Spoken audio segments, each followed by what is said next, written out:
අයිබෝන් ඔබට ජීවිතයේ බොහෝ තැන්වල බොහෝ අඩුපාඩුකම් මිනිසුන්ට තියෙන්න පුළුවන්. ඒත් ඒ අඩුපාඩුකම් වෙනස් කරගන්න තීරණය ලබා ගන්න කොතනින්ද?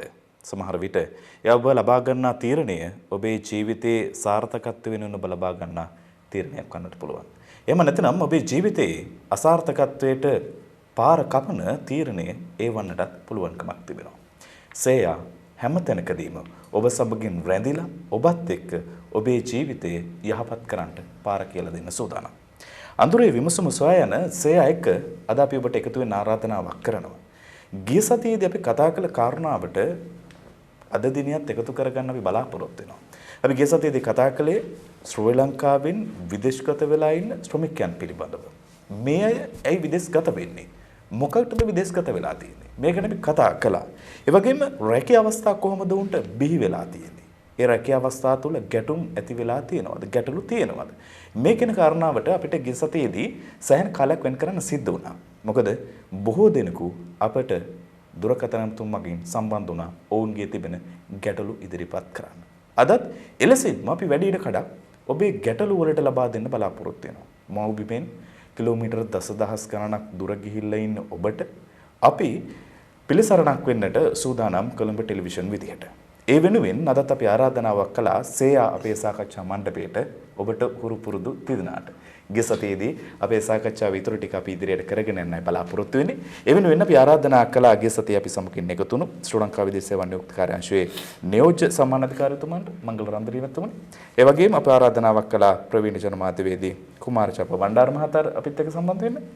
ඒත් එක්කම මානව හිමිකම් හිටපු කොමසාරිස්තුමන් ආචාර්ය නීතිඥ ප්‍රතිභා මහානායකතුමාට අප ආරාධනා කළා. ආයුබෝවන් තිදෙනාට. එහෙමනම් දැන් අපිට ප්‍රවිෂ්ටය ලබා ගන්න හොඳ දවසක් අද. පහුගිය කාලෙදී බොහෝ දෙනෙකු කතා කළා මේ මරණ දඬුවම ලබා දීමේ තීරණයක් සම්බන්ධව. සෞදි අරාබියේ තත්ත්වයක් ගැන. ඒකේ අද ලෝකේ ජනමාධ්‍ය සහ ශ්‍රී ලංකාවේ ජනමාධ්‍ය වැඩි වශයෙන් කතා කරන්න පටන් ගත්ත මේ තීරණය සම්බන්ධව අද වෙනසක් ඇති වුණා කියලා. යම්කිසි ලිහිල්තාවයක් ඇති වෙලා තියෙනවා කියලා.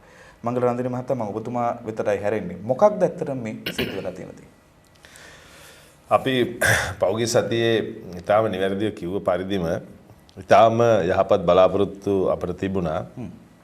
ශ්‍රී ලංකාව රජයක් හැටියට ඊටාම ඉහළ රාජතාන්ත්‍රික මට්ටමින් මේ ප්‍රශ්නයට නැත්නම් මේ කාරණයට මැදිහත් වෙලා සෞදි අරාබියේ ශ්‍රී ලංකා තානාපති කාර්යාලයත් ඒ වගේම අපේ රටේ තියෙන සෞදි වල ලංකාවේ තියෙන ඒ තානාපති කාර්යාලය ඒ වගේම අතිගරු ජනාධිපතිතුමන් විදේශ රැකියා අමාත්‍යතුමිය වගේම විදේශ කටයුතු අමාත්‍යතුමා සහ ඒ සියලු කාර්ය මණ්ඩලය මේ සම්බන්ධයෙන් ඊටාම කඩිනම් වෙහෙසක් දැරුවා. මොකද අපි කියන්නේ නෑ සමාජය මාධ්‍ය මේ පිළිබඳව සාකච්ඡා කිරීම එකට බලපෑමක් උන්නේ නැහැ කියලා. ඉතින් ඒ හැම අයගෙම උනන්දුව උඩ කවුරුත් බලාපොරොත්තු වෙච්ච පරිදි සෞදි රජයට අපි ස්තුතිවන්ත විය යුතුයි.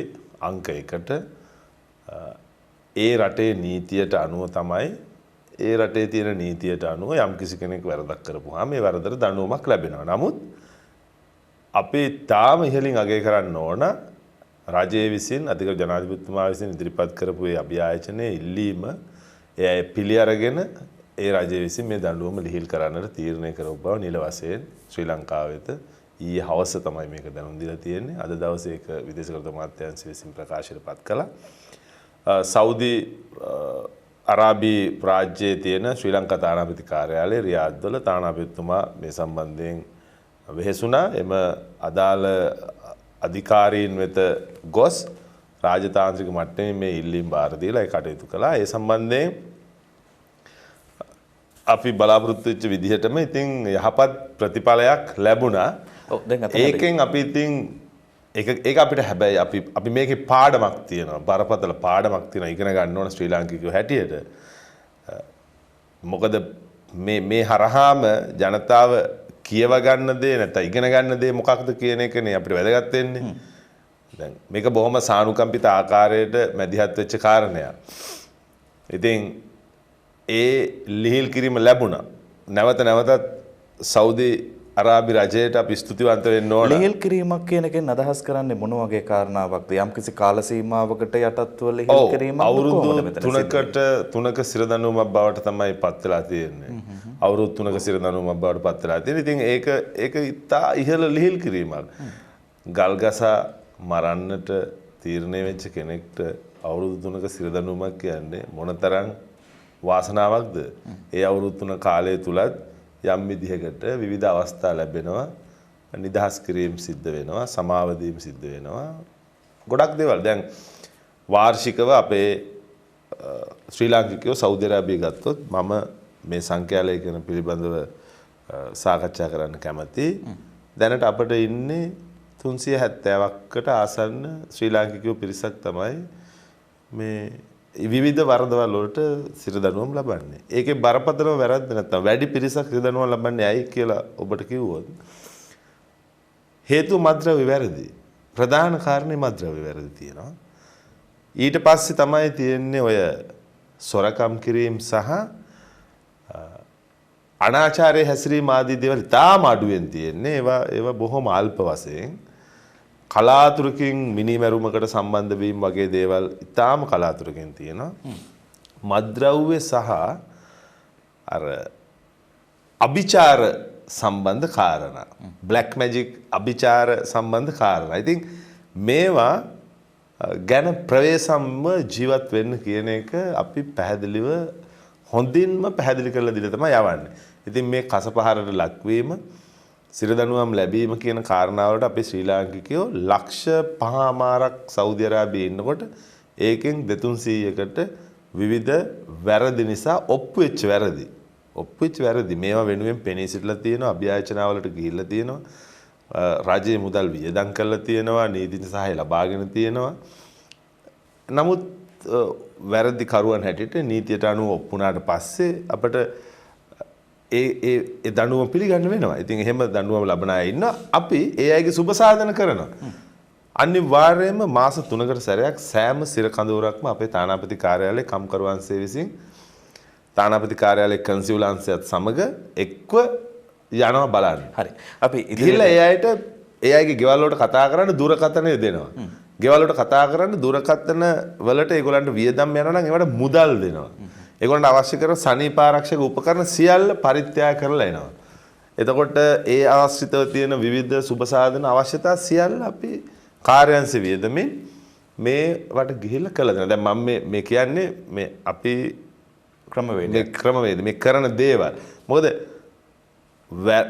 වැරදි කරන්න එපා කියන එක අපි නිරන්තරයෙන් කරා. හැබැයි වැරද්දක් කරුවට පස්සේ වැරද්දට දඬුවම් ලබන පුද්ගලයාව තවදුරටත් ප්‍රතික්ෂේප වන ඔහුගේ ඇයගේ අභිමානය හීනවන අමානුෂීය ආකාරයට සලකන්න අපි කොහෙත්ම සූදානම් නැහැ. දැන් මේකෙදි වුණත් අපි නාමිකව හෝ වරද හැටියට ඒ කාන්තාව හඳුන්වා දෙන එක පවා වැරදි කියන ස්ථාවරය තමයි පිටියේ.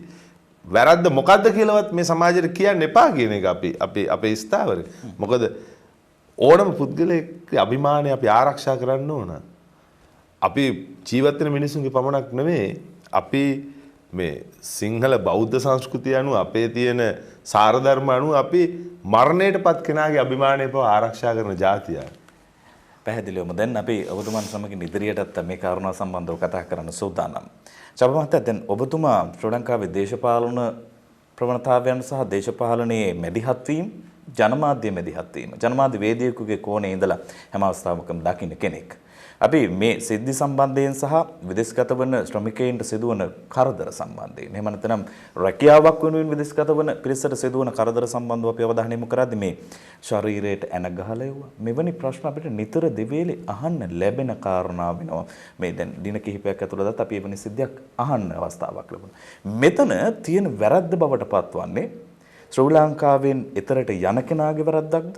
එහෙම නැතිනම් ඒ කෙනාට ලංකාව තුළදී ලබා දෙන පුහුණුවේ වැරද්දක්ද? නැතිනම් ඒ යන කෙනාගේ චර්යාවේ වැරද්දක්ද?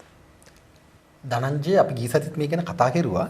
මම නැවත සංක්ෂිප්තව අරගෙන කිව්වොත් එහෙම මේ ප්‍රශ්නේ හරි සංකීර්ණයි. අපි අපේ රටේ තිබෙන සම්පත් වලට සාපේක්ෂව අපිට තිබෙන හැකියාවට සාපේක්ෂව අපේ ඓතිහාසික මූලයන්ට සාපේක්ෂව කිසිසේත්ම මැද පෙරදිග හෝ වෙන යම් රටක මෙවැනි තත්ත්වයකට වැටෙන්න ඕනේ නැහැ. ලංකාව කියන්නේ අභිමානනීය රටක්. අපිට කෙලින් හිට ගන්න පුළුවන් අවස්ථා හුඟක් තියෙනවා. අපි හරියට අලියෙක් වගේ. අලියා දන්නේ නැහැ අලියාගේ තරම. ඒ නිසා අර කේඩෑරි පුංචි මිනිහෙක් හෙන්ඩු දාලා කන හොල්ලපුවාම වල් ගැල්ලපුවාම අලියා දුවනවා. දැන් අපිට වෙලා තියෙන්නේ එහෙම තමයි.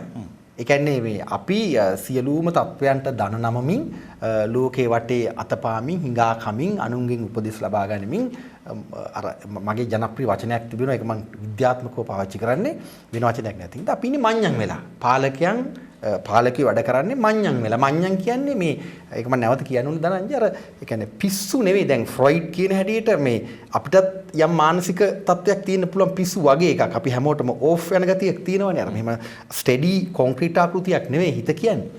හැබැයි අර මඤ්ඤම් කියන්නේ මේ නිකන් පිස්සුත් නෙවෙයි එහා එකක්. දැන් අපිට ඒක පේන්නේ අපේ පාලකයෝ කියන කතා අරන් බලන්නකෝ. දැන් අයවැය සම්බන්ධයෙන් පාර්ලිමේන්තුවේ කතා ටික ඔක්කොම අරගෙන බැලුවොත් ඒක අපිට පේනවා එකම පුද්ගලයා කියන කතා.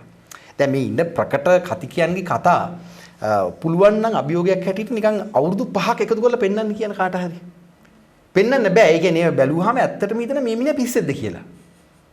ඒ කියන්නේ අනුන්ට වග කියන්නේ නැති තමන් කියන දේ අගක් මුලක් දන්නේ නැති අය තමයි ඒව කියන්නේ. එතකොට කිසිම හැදෑරීමක් නැහැ. එහෙම තත්ත්වයක අපේ රට තියෙන්නේ. ඒ අනුව අපි අනිවාර්යෙන් මේ තැනට වැටෙනවාමයි. මේ ඉන්න හැටි හොඳයි එක අතින් බැලුවාම. ඒ කියන්නේ ලංකාවට ඇවිල්ලා ගල් ගහන්න නැති ගැපුදුයි මට. හෙට අනිද්දා වෙනකොට දනංජය යෝජනා කරන්න පුළුවන් මිනිස්සු ලංකාවේ ශරියා නීති ක්‍රියාත්මක කරන්න කියලා. දැන් තියෙන තත්ත්වයක් එක්ක. දැන් එහෙම තත්ත්වයක් මෙහි තියෙන්නේ. ඒතර මගේ යෝජනාව තමයි අපි මේ යන්නේ යා යුතු ගමන නෙවෙයි. ඒතර ඒක. ඒතර ඒකට හේතු මගෙන් ඇහුවොත් අපි මේ වෙනකොට ලංකාව රටක් හැටියට තමන්ගේ ආර්ථික ගමන විශේෂයෙන් මේ කියන්නේ දැන් ඔබ මම රැගෙන යනවා ඊටාම වේගෙන් මේක පැහැදිලි කරන්න ඕන නිසා කාල් මාක්ස්ට ඔහු ඔබ දන්නවා ප්‍රාග්ධනය කියන කෘතිය ලියමින් ධනවාදයේ නැගී හිටීමත් එක්ක සිද්ධ වෙන මේ මහා විපර්යාසී පිළිබඳ කතිකාවක් ගොඩනගනවා. කොහොමද ප්‍රාග්ධනය සහ ශ්‍රමය අතර සූත්‍රය ගොඩනගන්නේ? එතකොට මේ ධනවාදය කියන්නේ ප්‍රාග්ධනය මත ඉදිවන ලෝකයක්. ඒක හරි සරලයි. අපිට මේ ධනවාදය වටහා ගන්න බැරි වෙලා තියෙනවා. ධනවාදය දැන් ගෝලීය තලයේ ක්‍රියාවලියක්. අපි ග්ලෝබලයිසේෂන් කියලා කියන්නේ එකට. ගෝලීය වෙළඳපොළ ඇතුලේ නැත්නම් ග්ලෝබල් මාකට් එක ඇතුලේ අපිට අපේ තැන හදාගන්න බැරි වෙලා තියෙනවා. මේ තමයි කතාව. එතකොට මාක්ස් ඉතා පැහැදිලි විස්තර කරනවා මේ සියල්ල තුල යට පතුල පාදම ආර්ථිකය. ඒක සංකීර්ණයක්. ආර්ථිකය මත තමයි මේ සියලු එක ආර්ථිකය අදෝව්‍යුහය කියලා ගත්තොත් උපරිව්‍යුහය තමයි අනෙක් සියලු තත්ත්වයන්. ඒ කියන්නේ සංස්කෘතික හැඩතල අපි හිතමු ගීත ගැයෙන්නේ, බෙර වැයෙන්නේ, මිනිස්සු ඇවිදින්න විදිය, අපි ෆැෂන් කරන විදිය, ඒ සියල්ල ආශාවන් මෝදුවන විදිය සියල්ල ලෙහාගෙන ගියාම අවසානයේ අපිට ආර්ථිකය කියන තැනට යනවා. ඒක තමයි මේ මාක්ස්වාදය ඇතුලේ කතා කරපු විද්‍යාත්මක තත්ත්වය. ඉතින් ඒතකොට අපේ ආර්ථිකය කුමක්ද? අපේ ආර්ථිකය කියන්නේ ධනංජය මේ වෙලාවේ ඊටාම කෙටියෙන් ඉන්දියාවට හිතෙන දේ. හරියටම ගත්තොත්. එක්ක චීනයේ කාටට හිතෙන දේ. එහෙම නැත්නම් වෙනත් යුරෝපීය රටකට හිතෙන දේ. අපේ රටේ කෙරෙන්නේ මේ වෙනකොට. මට ඔබට පෙන්වන්න පුළුවන් ඉස්සරහට ඒ ගැන කතා කරුවොත් මම පෙන්වන්නම්. මේ වන විට දැන් ලංකාව හෙල්ලෙන නියමිතයි. කොහොමද හෙල්ලෙන්නේ? ළඟදීම ඊළඟ අවුරුද්ද ඇතුළත වහා සීපා ගිවිසුම ක්‍රියාත්මක වෙනවා.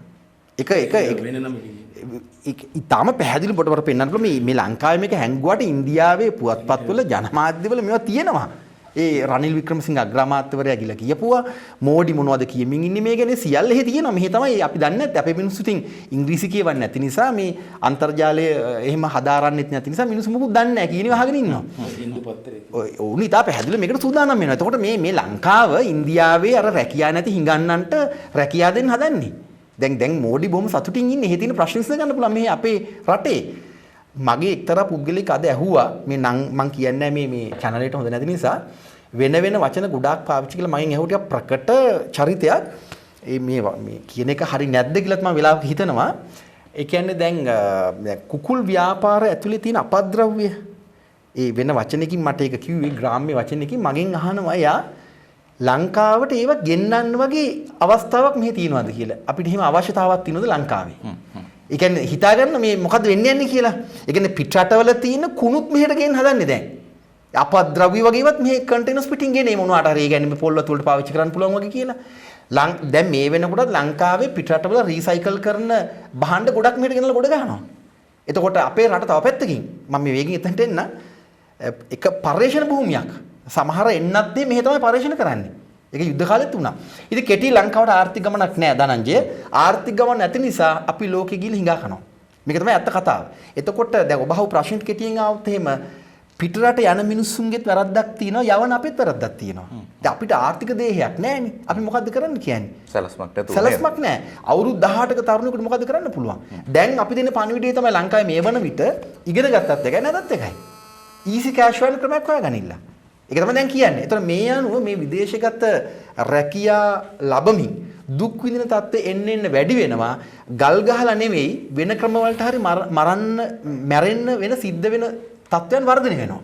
මේක තමයි වෙමින් තියෙන්නේ දැන්. අපි ඉගෙන කතා කරමු. හොඳයි. අපි මේ දුරකථන මාර්ගයෙන් ඔබව සම්බන්ධ කරගන්නත් සූදානමක් තිබෙනවා. ඊට පෙර අපේ මහානාම මහත්මයා සමගින් අප කතා කරන්න අවශ්‍යයි. දැන් අපි මානව හිමිකම් පිළිබඳව අපි ගිය සතියේදී කතා කළා. ඔබතුමා සඳහන් කිරීමක් කළා. මෙය මානව හිමිකම් එක්ක ගිහිල්ලා අපිට මේ ප්‍රශ්නේ විසඳ ගන්න පුළුවන් වෙයි මේ ගල්ගසා මරණයට නියම කරපු කෙනාගේ කියලා ගිය සතියේදී ඔබතුමා මේ පිළිබඳව අදහස් දැක්වීමක් කළා. ඔබතුමා කියපු කාරණේ අද මේ වෙනකොට සාර්ථක වෙලා තියෙනවා. දැන් අපි අනිත් රටවල් එක්ක අපේ පිරිස් ඉන්න රටවල් එක්ක මොන වගේ සම්බන්ධකමක් එක්කද මෙතනින් එහාට කටයුතු කරන්න අවශ්‍ය වෙන්නේ? ඔය මුලින්ම කියන්න ඕනේ 100% සාර්ථක නැහැ. තරුණයා ගැන අපි කතා කරන්නේ. තරුණෙක් ඉන්නවනේ. එයාටත් කසපහර 100ක් ගහන එක ගැන හරි කනගාටුයි. දැන් අපි ඔක්කොම සටන් කරා ඒ කාන්තාව වෙනුවෙන් අද ලංකාවේ සියලුම ජනමාධ්‍යවල නියෝජ්‍ය ඇමතිතුමා මෙතුමගේ අමාත්‍යතුමිය හරි සතුටු වුණා. නමුත් මම කනගාටු වෙනවා. ඒත් ජීවිතයක් නේ. ඔහුට කසපාර ගහන එක නැවැත්තුවේ නෑනේ. ඒ කියන්නේ ඔබතුමා කියන්නේ ඒ ජීවිතේ වෙනුවෙන් ඒ අවධානය යොමු ජීවිතේට අවධානය යොමු කරන්න. මේ දෙකටම යන්න ඕන. මෙතුමා ලඝු කරේ අර කාන්තාවට විතරයි. මම ඇත්තටම හිතුවා අද එනකොට මෙතුමා දෙන්නම මාස 3ක සිර දඬුවමකට යොමු කරයි කියලා. එහෙම තත්ත්වයක් ආවේ නෑ. අවුරුදු 3ක. ඔව්. අපි කනගාටු වෙන්න ඕනේ. මොකද මේ තරුණයා බේරා ගැනීමේ මෙහෙයුම අන්න මානවිකම් කොමිෂන් හරහා කරන්න පුළුවන්. දැන් ස්ත්‍රී පුරුෂ අනුව අපි වර්ගීකරණය කරන්නේ නෑනේ. සෞදි අරාබියාවට මම ගොඩක් වෙලාවට කැමතියි. මොකද හැම අවස්ථාවෙම සෞදි අරාබියා හිටිය එක පදනමක අපි ශ්‍රී ලංකාව වෙනුවෙන් පෙනී ඉන්නවා මේ එන සම්පූර්ණ ජිනීවා යෝජනා පරදාන. ඔබ දන්නවද සෞදි අරාබියාවට දුන්නා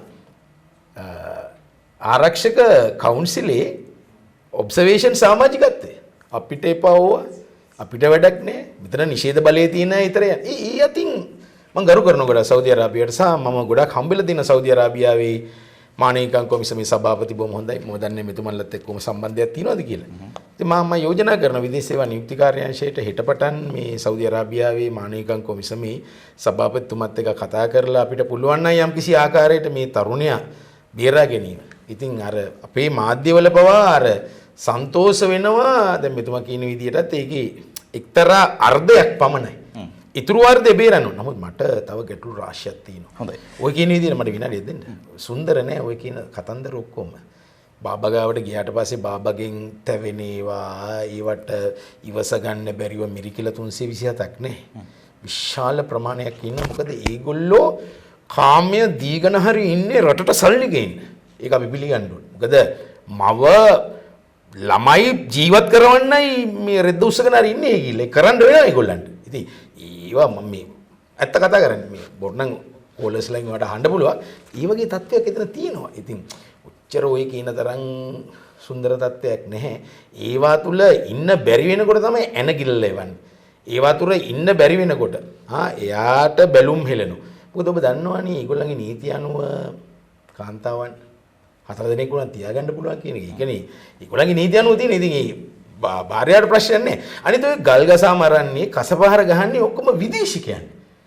මම අභියෝග කරනවා එක සෞදි අරාබියානු පුරවැසියෙකුට ඕම ගල් ගහලා මරලා තියෙනවද?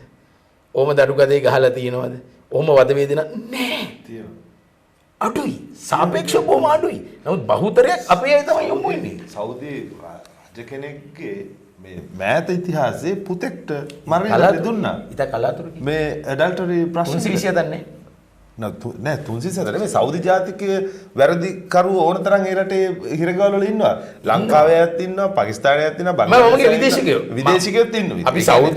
අපි සෞදි පුරවැසියෝයි අනිත් විදේශිකයෝ අවු කළොත් මංගල රන්දිනේ මැතිතුමා බහුතරයක් ඉන්නේ කවුද? ඒක මම ඒ සංඛ්‍යාලයකට මම හොයන්න කරනවා. අපිට මේ දුරකථන ඇමතුමක් තියෙනවා අපි අවස්ථාව ලබා දෙමු. මොකද වැඩි ඉඩකඩක් අපි අද ලබා දෙනවා කියලා කිව්වා. දුරකථන ඇමතුම් වලට 0.94යි 112යි 516යි 687 කියන දුරකථන මාර්ගයෙන් ඔබට අප හා සම්බන්ධ වෙන්න පුළුවන්. නිමල් මහත්මයා සම්බන්ධ වෙනවා දමාම් වල සිට. ආයිබෝන් ඔබට. ආයිබෝන් ඔබ සියලු දෙනාම සුබ සන්ධ්‍යාවක් කියලා මම පිළිගන්නවා. හොඳයි ඔබතුමාගේ අදහස් පළ කරන්න පුළුවන්. චාපසරුත් ඔය මානව ඉන්දම්සරුත් එතකොට අපේ මේ විදේශ සේවා නීතිකාර්යාංශයේ සර් තුන්දෙනාම මම දන්නවා මං ගිය සතියේ කතා කරා. චාපසර් මතක ඇති නේද? නිමල් ධම්මම් වල පඩිය ගැන වඩියෙත් ඇත්තේ රස්සම් කරලා ඔව් 10 දෙන්නේ කියලාද? මතකයි. සර් මේ ගිය සතියේ අපිට මට විසඳුමක් දුන්නා නේද මේ ඔබ ඔය ප්‍රශ්නේ කොහොමද විසඳලා දෙනවා කියලා ඔය විදේශ සේවා නීතිකාර්යාංශ සර් කිව්ව නේද? මේ ඒජන්සියෙන් හරි මගේ පඩිය මේ එකපාර වැටුක අරගෙන දෙන්න මේ සාකච්ඡා කරලා මොකක් හරි කරනවා කියලා පිළිතුරක් දුන්නා නේද? චාවද? ඔව්. සර් මට ඊට අමතරව මම පහවදා උදේ වැඩසටහන පහවදා උදේ ඔය සර්ට මම කතා කරා සර්. කතා කරාට ඔන්න සර් කියලා දෙන්න. මට පස්සෙ. ඒක ඒ මනුස්සයා එක්කනේ ඔය කියලා ඉන්නේ ඔය දාන දෙනාට කියලා දෙන්නේ. ඒ මොකද කරන්නේ දෙන්නේ නැහැ කොහොමද? ඒක දෙන්නේ ඔයාගේ තමයි වැඩි තියෙන්නේ. දානමති කාර්යාලයට ෆෝන් එකක් දීලා කිව්වෙත් මෙහෙම දෙන්න කියලා. කියනවා හැබැයි වෙන නීතියක් නැහැ නේද? ජීවිතේ කියලා උදාහරණ ගන්න ඕනේ මොනවා. ලේබර් කෝඩ් එකක් නෝබුල් තුන ගන්න. ඉතින් කවුරු උදාහරණ කියන්නේ ගන්න ඕනේ. ඔතනම කියන පස්සේ දෙනදී පාරාරගෙන ඉන්න වෙනවා කියන එක තියෙනවා. තේරුණා නේද? දෙනදී පාර ගන්න වෙනවලු ඒකට ඇග්‍රීමේ ජීවිතම අත්සන් කරන්න එහෙම කියලා සර්. අපිට කන්න දුන්න දුන්නත් මේ ගෙදර සර් නොකා නොබී හරි පඩියෙන් භාගයක් දුන්නොත් ඔබ දැන් ප්ලේ කෙරි පටිගත කරපු ඔබතුමා එක්ක මාත් එක්ක කතා කරපු එක තමයි නිමල් මහත්මයා අහන්න අවස්ථාව ලබා දුන්නා. පැහැදිලිව එයාට කිව්ව කාරණේ දැන් මේ එතුමාට දැනුත් මං තාම පැහැදිලිව කියන්නේ එතුමාගේ නෝනයි රට යනකොට ලංකාවේ ඒජන්සි කරුත් එක්ක අස්සම් කරගත්තු ගිවිසුමයි ඒ රටේ හාම්පුතා දෙන්න එකඟ වෙච්ච පඩිය අතර පරස්පරයක් තියෙනවා. ඒ රටේ හාම්පුතා දෙන්න එකඟ වෙලා තියෙන ගාණ තමයි දැන් ඔය ගෙවන්නේ. එතකොට ලංකාවේ ඒජන්සියේදී මේ දෙන්න එකඟ වෙලා තියෙනවා ලංකාවේ ඒජන්සිය කියලා දෙනවා 1200ක් දෙනවායි කියලා. නමුත් එයාට එහෙද කියන්නේ 1000යි. ඒ ප්‍රශ්නේ විභාග කරලා බලන්න. ඒ ප්‍රශ්නේ විභාග ඔබතුමා පොඩ්ඩක් ඉන්න මම මේ කියන එක අහගෙන ඉන්නකෝ. ඒ ප්‍රශ්නේ විභාග කරපුවාම ඒ විභාග කරන වෙලාවේදීත් අනාවරණය වෙලා තියෙන ලිපිගොනුවේ මේ මෙයාට ඒ කියන්නේ දැන් කෑම බීම දීලා නවාතැන් දෙන නිසා එයා 1000යි දෙන්න තමයි එකඟ වුණේ කියලා. ඒ එකඟතාව. ඒක දැන් නෙගෝෂියේෂන් එකක්නේ. දැන් මෙතුමාට තියෙන ප්‍රශ්නය මේක මහා ලොකු ප්‍රශ්නයක් නෙමෙයි. මේක එකක් ලංකාවේ ඉන්න රැකියා නියෝජිතයාට නියෝගයක් දෙන්න පුළුවන් ගෙව්වේ නැති 200 ඒවා ගෙවන්න කියලා. ඒක අපිට දෙන්න පුළුවන්. මම ඒක ඔබතුමාට වගකීමක් හැටියට ඔබතුමා කියනවාද හරි. නිමල් මහත්තයා ඔබතුමා වෙනුවෙන් මම ඒ පුද්ගලයාගේ එහෙම කරන්න දැන් ඒක නියෝගයක් දෙන්න නියෝජිතයට අපිට පුළුවන් නේ. හැබැයි නියෝජිතයටත් ඒ වගේම අයිතියක් තියෙනවා. ඒ දෙන නියෝගය පිළිගන්න බෑ. ඒක පිළිගන්නේ නැහැ කියන්නේ යාට. එයාට කියන්න පුළුවන් ඒ ගිවිසුම අසගල්ලා තියෙන 1200ට නා. ඒ ගිවිසුම දැන් ඊයේ පෙරේදා තිබ්බ සාකච්ඡාවක් අර එක්සත් විදේශ සේවා නියෝජිතයන්ගේ සංගමය කියලා දෙහිකපුවේ තනිකරම මේ විදේශ සේවා නීතිකාරයන්ගේ වැරද්ද කියලා ඔය ගිවිසුම ඔය ගිවිසුම් වර්ග කීපයක් උතන තියෙනවා. එකක් දැන් මේ තැනත්ත අස්සම් කරපු ගිවිසුමයි මෙයත් එක්ක රැකියා නියෝජිතයට වෙන කිසිම ගිවිසුමක් අස්සම් කරන්න බෑ. රැකියා නියෝජිතය අස්සම් කරන්න ඕනේ විදේශ සේවා නියෝජිත කාර්යාංශයට ඇවිල්ලා ගිවිසුම. ඒ ගිවිසුමේ තමයි 1200 තියෙන්නේ. එතකොට ඒකේ ඒ රටේ දැන් ඒ හාම්පුතා ඇත්තටම කිව්ව ගාන ඔය කඩදාසියේ නියෝජිතයා දාපු ගාන නොවෙන්න පුළුවන්. වංචකලා තියෙන නියෝජිතයන්. එතකොට ඒ අයට නීතිමය ක්‍රියාමාර්ගයක් ගන්න බැරිද? මෙහෙන් එහාට හරි මේ වගේ දේවල් නොකරේ. නෑ නීතියේ හැටියට තියෙන ප්‍රතිපාදන නියෝගයක් නිකුත් කරන්න පුළුවන් 200 ගානේ ගෙවන්න කියලා. ඒක නියෝජිතයා ගෙවන්න එකඟ වුණොත් හරි. එහෙම එකඟ වුණ නැත්නම් අපි නඩු දාන්න ඕන. නියෝජිතයට. එතකොට නඩු කියලා තමයි මේ 200 අරගෙන දෙන්නේ. ඒක එක. දෙක ඒක මේ ලංකාවේ නියෝජිතයෙක්ගෙන් ගන්න සිද්ධ වෙන විදිය. අනිත් එක තමයි ඒ හාම්පුතා එකඟ වෙලා තියෙන්නේ 1000ට නම් ඒ 1000 තමයි යා ගෙවන්නේ. අපේ මේ දුරකථනයේ තාම මේ මහත්තයා රැඳලා අපි ඒක අපිට අදාළ නෑ නේ. චාප මහත්තයා ඒ ගිවිසුම අදාළ නෑ. ඔව් අපි පොඩි වෙලාවක් දෙමු අපේ දුරකථනයේ ඒ ගිවිසුම අපිට අදාළ නැතුවට ඒ හාම්පුතා ගෙවන්න එකඟ වෙච්ච එක ඒක නම් නෑ ඒක ඒ අදාළ නෑ. හාම්පුතාගෙන් අපිට ඒක වෙනස් කරන්න බෑ. හාම්පුතා නෑ. 1200ක් දෙනවයි කියලා පොරොන්දු වුණා නම් 1200 දෙන්න ඕනේ. ඒක හාම්පුතා අපි අයින් කරන්න. ලංකාවේ ඉන්න කෙනෙක් දේශීය නියෝජිතයා පොරොන්දු වෙච්ච එක දේශීය නියෝජිතයන් බොරුවක් කළා. දේශීය නියෝජිතයන් අපි නියෝගය දෙන්නේ. දැන් මංගල මහත්තයා විරුද්ධ ඇක්ෂන් එකක් අරගෙන තියෙන්නේ. අරගෙන අරගෙන තියෙන්නේ. හැබැයි ඒ නෑ නෑ එයා එහෙ ඉඳගෙන ඒ හාම්පුතාගෙන් ඉල්ලලා දෙන්න කියලා නේ කියන්නේ. අපි අහමු ඔහු මොකද්ද කියන්නේ කියලා. නෑ මේ කෝල ලයින් එකේ ඉඳලා දුරකථන සම්බන්ධලා ඒකයි මෙතන තියෙන ප්‍රශ්නේ. ඔව් දැන් මෙහෙම ප්‍රකාරණයක් තියෙනවා. දැන් අපි විදේශ රටක ඉන්න නියෝජිතයෙක් අපිට මුණ ගැහෙන්නේ නැහැ. අපි රට යන්න අපි හිතා ඉන්නවා කියමුකෝ. මම රැකියාවකට යනවා. මම රැකියාවකට යන්න ගිහිල්ලා මම අපේ මහානාම මහත්තයා මුණ ගිහිල්ලා කියනවා මහානාම මහත්තයා මට රැකියාවකට යන්න ඕනේ. මෙතුමා තමයි ඉන්න නියෝජිතයා ලංකාවේ. එයා මට කියනවා හරි ධනංජය වට යන්න පුළුවන්. මෙන්න ගිවිසුමක් තියෙනවා. ඔයාට මෙන්න මේ වගේ පඩියක් තියෙන්නේ. දැන් චාප මහත්තයා තමයි රට ඉන්නේ. මට චාප මහත්තයාත් එක්ක කිසිම සම්බන්ධකමක් නැහැ. ඒතකොට මම මේ මහත්තයා විශ්වාස කරලා තමයි මම මේකට අත්සන් කරන්නේ. දැන් අත්සන් යදලා මම මේ රටට ගියාට පස්සේ මේ පනත අනුව ඕක ඔයටදී අටුවා ටික විග්‍රහ මේක ගොඩක් නෑ ගොඩක් දෙනෙකුට තියෙන ප්‍රශ්නයක් තියෙනවා පුළුවන්. ඉතා සරලව මම කියන්නේ ඔය පමණයි අදාළ. මේ ගිවිසුමේ ලංකාවේ ඉන්න බලපත්‍රය දීපු රැකියා නියෝජිතයා අපට ගේන රැකියා ගිවිසුමේ නිබල් මහත්තයා නැවත දුරකථන ගැවිලා සිටිනවා. එච්චරයි. එතකොට අපි නියෝගයක් දීලා තියෙනවා. නෑ නෑ අපි පොඩි විනාඩියක් දෙන්න. රැකියා නියෝජිතයට නියෝගයක් දීලා තියෙනවා මේක ගාන ගෙවන්න කියලා. මංගල මහත්තයා මට විනාඩියක් දෙන්න. ඔබතුමාට නැවත පුළුවන් අපිට. ඔව්. ඔව්. චාපද ඔකේ කතා කරන්න. කතා කරන්න උලන් කියලා නේද? ඔව් කියන ඔව්. ඔබට ඇහුණද අපි කතා කරපුවා? මේ ගෙදර කන්න අපි දෙන්නටම දෙන්නේ මාසෙට එක්කිනෙකුට 1/2 කිලෝ 5යි කියලා මාසෙටම දෙන්නේ. හොඳයි. පොඩ්ඩක් මේ මහන්නකෝ ඔබේ ගිවිසුමට අනුව රුපියල් කොච්චරද ගෙවන්න තියෙන්නේ ඔබට? 1200ක් මට ගිවිසුම 1200ට මම අත්සන් කරේද. ඒක ගෙවන්න නැද්ද ඔබට? ලංකාවේ සංදර්භයේ. පළවෙනි මාසේ 1200 ලැබුණාද? ඊට පස්සේ ගෙවන්නේ නැද්ද? ඊට පස්සේ සර් මට 10 දෙන්නේ දැන් එතකොට 10ක ඊගපඩිය එන්න තියෙනවා දැන් එනකොට. දැන් ඒකට ඒකට ඇක්ෂන් ගන්න බෑ. ඉවන්නේම නෑ. නෑ ඒක ඒ හාම්පුතාට විරුද්ධව ඇක්ෂන් එකක් ගන්න බෑ. හාම්පුතා නෙවෙයි දැන් මේ දේශීය නියෝජිතයට අරගෙන තියෙන දැන් මහත්තයා මට පොඩි වාද කිරීමක් කරන්න ඕනේ. දැන් ඒ මහත්තයා වෙනුවෙන් පළවෙනි මාසයේදී එක්සත් කරපු දේ 1200 දෙනවා. ඔව්. දෙවෙනි මාසයේ ඉඳලා තමයි මේ නොදෙන්නේ. ඒකට හේතුව හාම්පුතාට ඇති. හාම්පුතා ඒකට දැන් හාම්පුතා වෙනස් කරන්න බෑ ගිවිසුම් අස්සම් කරන්න. දැන් එතකොට ඔබතුමාලට ඒක බලපෑමක් කරන්න පුළුවන් නේද? බලපෑම් කරන්න පුළුවන් මේ ප්‍රශ්නේ වැරදි නම් කියන්නේ නෑ. ඉතින් හාම්පුතාගේ අදාළ නෑ. නෑ හාම්පුතාට අදාළයි. හාම්පුතා අදාළයි. මෙහෙමයි. දැන් ඔබ සේවා යෝජකයෙක් නම් ඔබ රැකියාවට ගෙන්න ගන්න බලාපොරොත්තු වෙන කෙනාගේ මට්ටමේ වෙනස්කම් ඇති වුණොත් ඔබට අයිතියක් තියෙනවා වැටුප්පල වෙනස්කම් ඇති කරගන්න.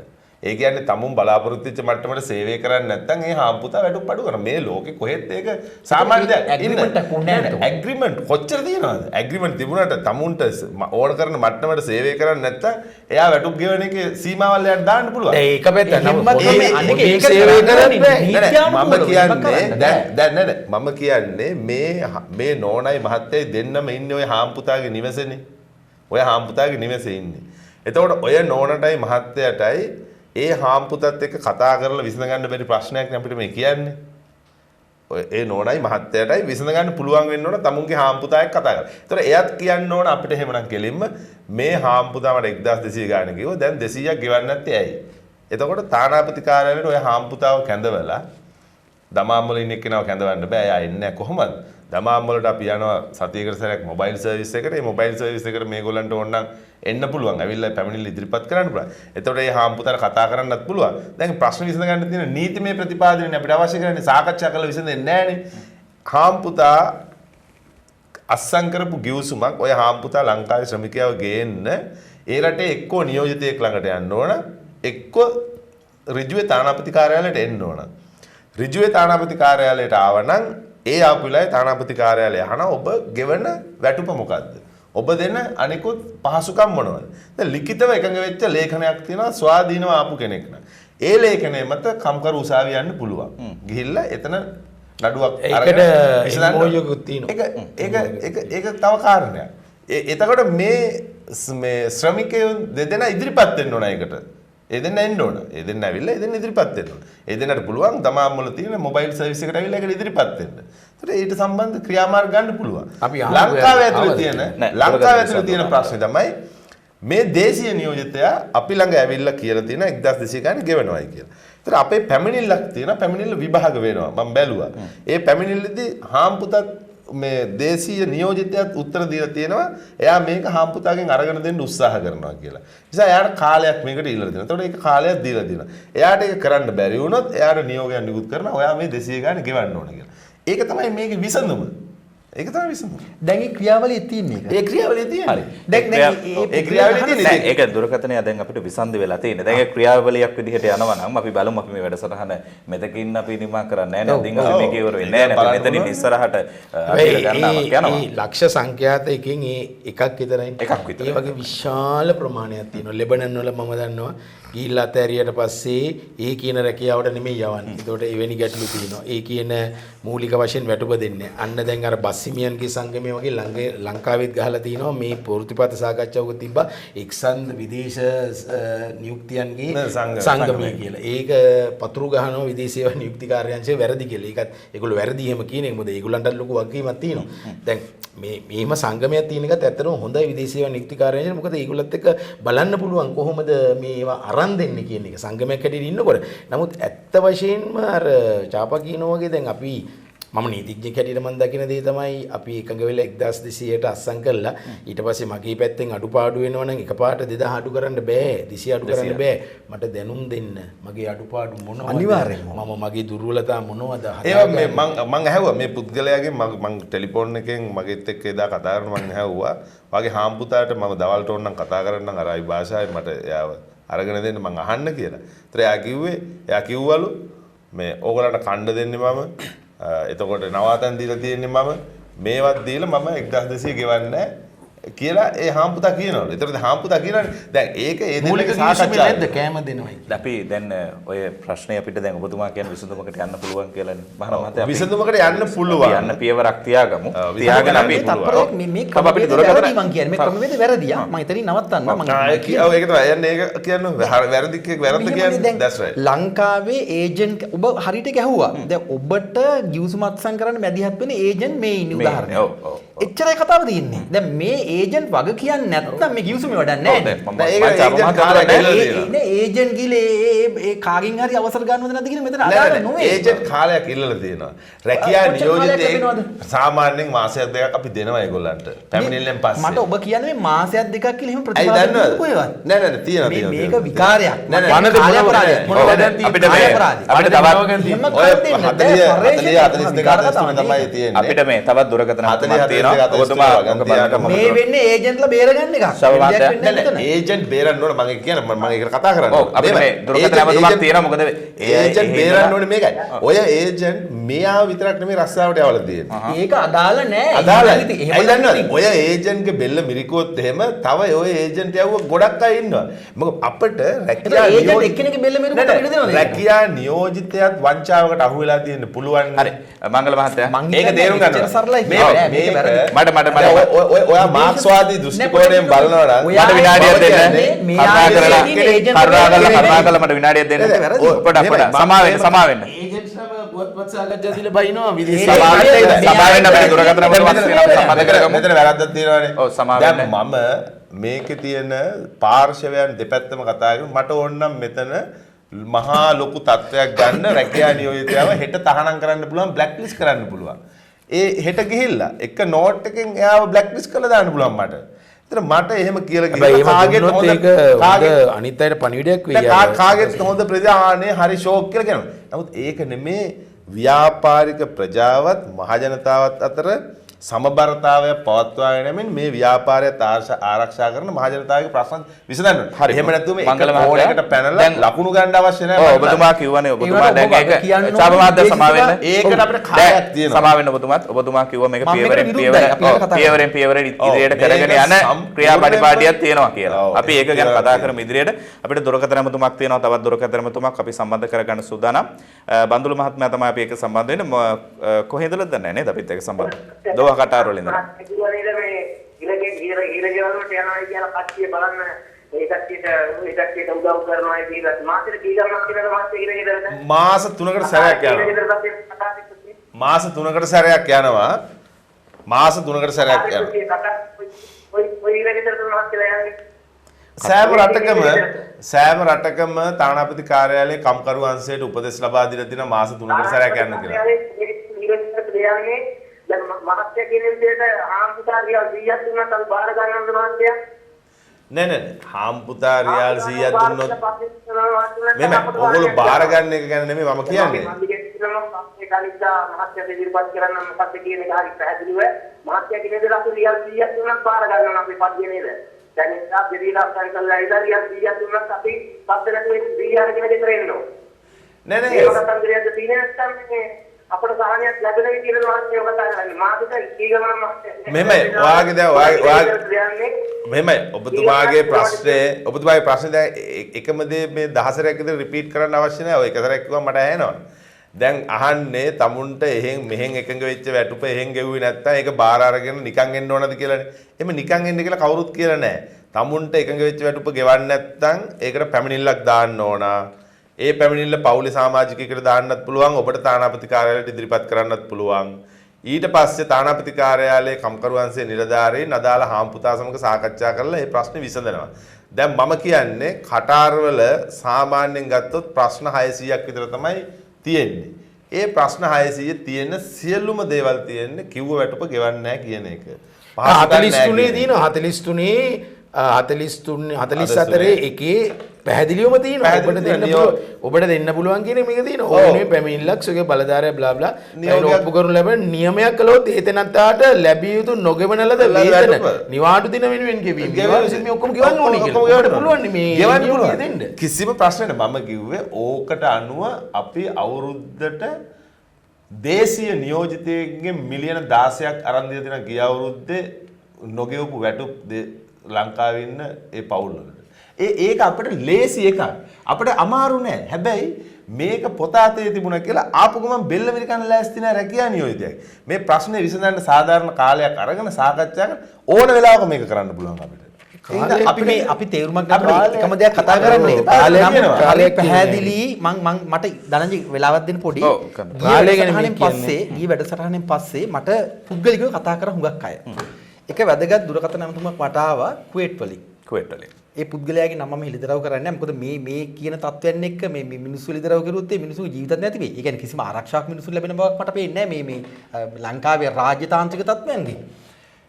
2015 පොසොන් මාසයේ වෙනකොට හරියටම කුවේට් තානාපති කාර්යාලය ඇතුලේ ඒ භූමියේ දල වශයෙන් මිනිස්සු 400ත් 500ත් අතර ප්‍රමාණයක් 450කට විතර ප්‍රමාණයක් ඉඳලා තියෙනවා මේ අනාථ වෙච්ච මිනිස්සු. කාන්තාවද පිරිමිද? කාන්තාවන් ඉඳලා තියෙන දෙවර්ගෙම සහ කාන්තාවන් 20කට වැඩි ප්‍රමාණයක් ගැබිනි තත්ත්වෙන් ඉඳලා තියෙනවා.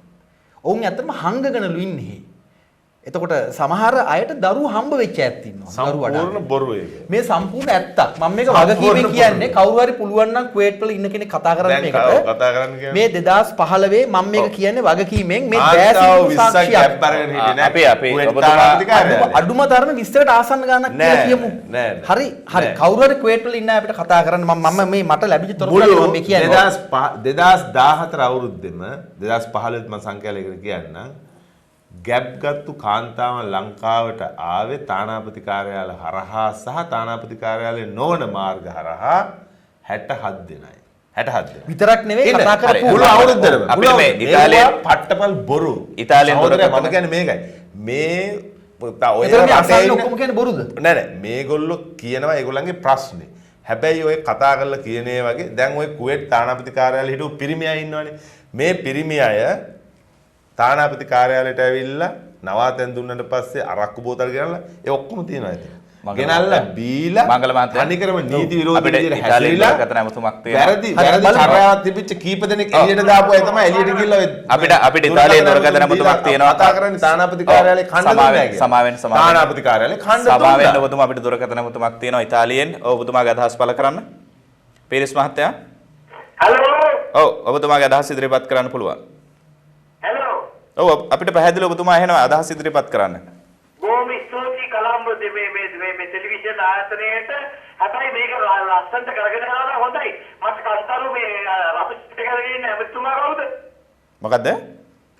රතු ෂර්ට් එක අරගෙන අන්තිම ඇමතුමා කවුද? එතුමා ඇමති කෙනෙක් නෙවෙයි. ශ්‍රී ලංකා විදේශ සේවා නියුක්ති කාර්යාංශයේ නියෝජ්‍ය සාමාන්‍ය අධිකාරීතුමා තමයි මේ ඉන්නේ. සාමාන්‍ය අධිකාරීතුමාට දෙන්න පොඩ්ඩක් මට. ඔව් කතා කරන්න. yes කතා කරන්න. Hello Mr. සාමාන්‍ය අධිකාරීතුමා. Excuse me. ඔව් කියන්න. ඔව් ඔබතුමා ඉතාලියේ ඉන්නේ නේද? From Italy. Italy. I know the situation in Oh. Riyadh because I have been stayed in 10 years in the Riyadh. මම අවුරුදු 10ක් සෞදි අරාබියාවේ සේවය කෙරුවා. ඔව් කියන්න. හොඳයි. බොහොම වැදගත් කියන්න. ඔව්. මේ ඔබ කවුද මේ කම්කරුව මේ ආයතනයේ සේවය කරන වෙලෙන්දදී නමුත් මේ ඔබතුමා නොදන්න දේවල් මෙහි කියනවා. ඔව් ඔබතුමාට කියාගෙන යන්න පුළුවන් දෙකටම කතා කරන්න ඔබතුමා. කියන්න පුළුවන් මිනිසුන්ට අපහාස වෙන දේවල් කියන්නේ නැතුව කියන්න. මේ විදේශ කාර්යාලවල සේවය කරන සේවකයෝ අපසර දේවල් ඇත්ත කතා කරන්න බය වෙන්න එපා. ඇත්ත කතා කරන්න බය වෙන්න එපා. මෙහෙමයි පොඩ්ඩක් ඉන්නකො ඇත්ත කතා කරන්න පුළුවන්.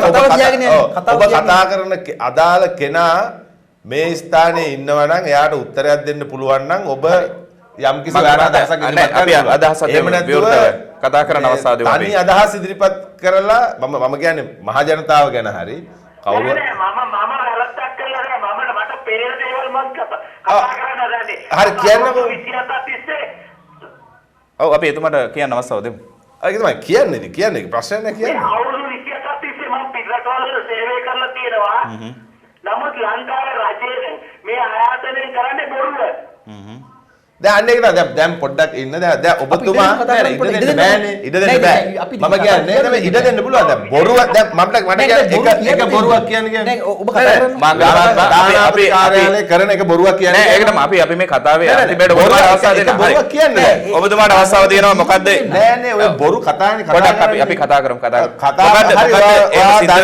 තානාපති කාර්යාලේ කරපු බොරුව කියන්න මට බලන්න.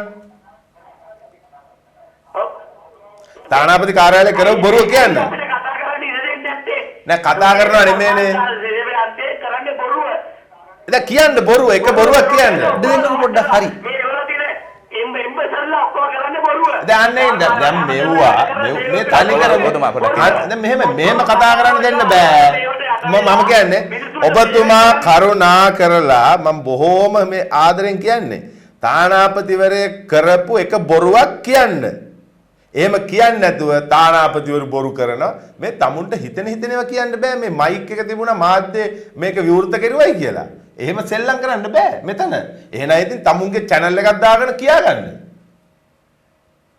හරි දැන් ඔබට කරුණු කාරණා තියෙනවද ඉදිරිපත් කරන්න අපිට? දුරකථන විසන්ති වෙලා තියෙනවා. මිනිස්සුන්ට මෙහෙම මේකේ දුරකථන ඇමතුම් දෙන්න අවසර දුන්නයි කියලා ඒ කියන දුරකථන ඇමතුමෙන් තමුන්ට ඕන දේවල් කියන්න බෑ. මම කියන්නේ හරියට කියනවනම් ෆැක්ට්ස් එක කියන්නේ තානාපති කාර්යාලයේ කොයි නිලධාරියද බොරුව කෙරුවේ? කොයි නිලධාරියද වැරද්ද කෙරුවේ?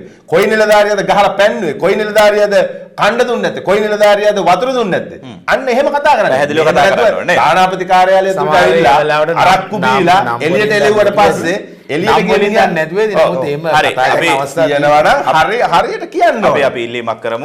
අපි ඔබෙන් ඉල්ලීමක් කරනවා දුරකථන මාර්ගයෙන් ඔබ සම්බන්ධ වෙනවා නම් ඔබ සතුව නිවැරදි තොරතුරු තිබෙනවා නම් පමණක් ඔබ සම්බන්ධ වෙන්න. එතනදී මේ වැඩසටහන ලක්ෂ සංඛ්‍යාත පිරිසක් නරඹන වැඩසටහනක්. ඒ නිසා වැඩසටහන වෙනුවෙන් කතා කරන්නට උචිත වන පරිදි ආවේගශීලී නොවන පරිදි ඔබට කතා කරන්න කියලා මට අවස්ථාවක් දැන් ඕනි. ඔව්. ජිනීවා මානව හිමිකම් කවුන්සිලේ 2014 රැස්වීම වලට අපි ගියා. එතනදී මම කියන්නම් අපේ තානාපතිවරු කරපු දේවල්.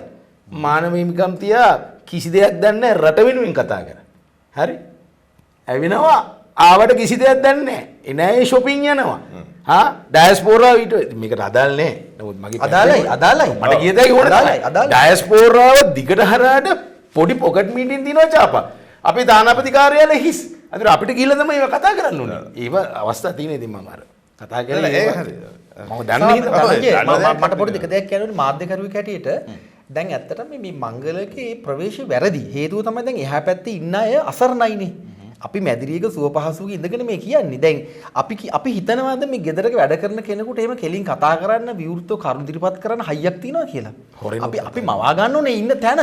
මේ පිට රටක් වැලි කතරක් උදව්වට මිනිස්සු නෑ. මෙහෙමයි. නෑ එහෙම නෙමෙයි. කතා කරපු එක්කෙනා ඉතාලියේ ඉඳලා කතා කරේ. නෑ එහෙම නෙමෙයි. එයාට බොහොම සුවපහසුවෙන් කතා කරන්නේ. එහෙම නෙමෙයි. එයා කියන්නේ එයාට තියෙනවයි කියලා අවුරුදු 20ක 16ක රියාට අත්දැකීම. ඕකනම් ක්‍රමේ මිනිස්සු කතා කරලා දෙමු නිලධාරීන්ට මං අහන්නේ. අවුරුදු 20ක අත්දැකීම් තියෙන එකේදී එයා එකපාරට කියනවා තානාපති කාර්යාලය කරන්නේ බොරු කියලා. හරි මම තානාපති කාර්යාලේ කොයි නිලධාරියෙක් කරපු එක බොරුවක් කියන්නේ. මම වැදගත් තැනකට ගේනවා මේ සාකච්ඡාව දැන්. මට දෙන්න විනාඩියක්. අපි වැදගත් තැනකට යන්න ඉස්සෙල්ලා අපි විරාමයක් ලබා ගනිමු. විරාමයෙන් පසු ජාව මහත්මයා ඔබතුමාට අවස්ථාව ලබා දෙනවා මේ සාකච්ඡාවේ ඔබතුමා කියන වැදගත් ඉසව්වට සාකච්ඡාව කරගෙන යන්න. දැන් විරාමයක්.